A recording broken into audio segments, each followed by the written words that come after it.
এইভাবে ইসলাম রক্ষা হয়? আপনার আল্লাহ এইরকম বলছে আপনাকে ইসলাম ইসলাম রক্ষা করতে এইভাবে? আপনাকে নবীজি এইভাবে বলছে ইসলাম রক্ষা করতে? যে মিথ্যা কথা বলে নিজে অপকর্ম করে আরেকজনের উপরে দায় চাপাই দিয়ে তারা যে খুন করে ফেল, এটা আপনার ইসলামের আইন? এটা আপনার ইসলামের নির্দেশ? আমি জানি না। যদি এটা আপনার ইসলামের নির্দেশ হয়, বিশ্বাস করেন পুরা পৃথিবী আত্মরক্ষার্থে, নিজেকে রক্ষা করার জন্য পুরো পৃথিবীটাকে সিরিয়া বানাতে দেরি করবে না, পুরো পৃথিবীটাকে গাজা বানাতে দেরি করবে না আপনাদের কারণে। আপনাদের যে চরিত্র যদি না পাল্টায়, আপনার যদি মানুষ না হতে পারেন, অন্য ধর্ম, অন্য বর্ণ, অন্য জাতির মানুষকে যদি মানুষ হিসেবে দেখতে না পারেন, 24 ঘন্টা শুধুমাত্র কাকে কতল করবেন, কার জমি দখল করবেন, কার নারী ধর্ষণ করবেন, কাকে খুন করবেন, এই যদি আপনার ধর্মের একমাত্র লক্ষ্য, বিশ্বাস করেন মানে পুরো পৃথিবী গাজা হবে। দেখছেন তো ইসরায়েলে 1200 খুন করতে গিয়েছিলেন, একটা অনুষ্ঠান চলছিল, সেখানে 1200 খুন করেছেন। তারপর কি হয়েছে ভাই? জিততে পারছেন? মানে বেশি মারতে পারছেন? গত 2.5 বছরে গাজায় মরছে কতজন?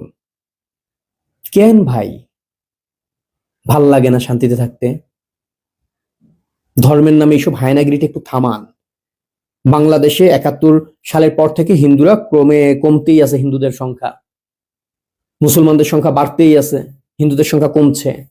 আপনারা তাদেরকে দেশ থেকে বাধ্য করেন, তাদের বাড়ি ঘর, তাদের সম্পদ, তাদের টাকা পয়সা, তাদের নারী, তাদের গাড়ি, তাদের বাড়ি, কোনো কিছু নিরাপদ না আপনার হাত থেকে।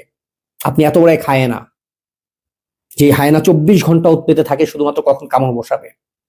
এইটা আপনার ধর্ম? মানে আপনার ধর্মের শিক্ষা এইটা?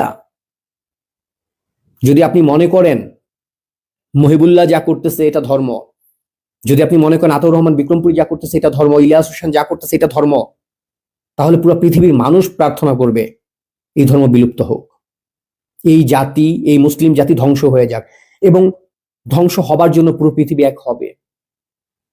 আর আপনাদের কদ্দুর দৌড় আছে, আপনাদের কদ্দুর ক্ষমতা আছে, সেটা আপনারা একটু চোখ বন্ধ করে কাউকে বলতে হবে না। আপনারা তো বলেন না সবসময়, আপনারা তো গলাবাজি দিয়া জিততে যেতে চান। যেমন গাজে আপনারা বিশাল জয় দেখতেছেন আপনাদের। 1200 মাইরা লক্ষ লক্ষ মানুষ মরলেন আপনারা, তারপর আপনারা এখানে বিজয় দেখতেছেন গাজাতে।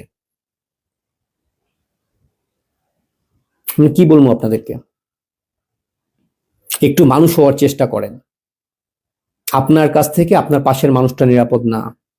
বাংলাদেশে হিন্দুদেরকে খুন করার জন্য এমন কিছু নাই আপনারা করতেছেন না, তাদের সম্পদ লুট করার জন্য এমন কিছু নাই যে করতেছেন না।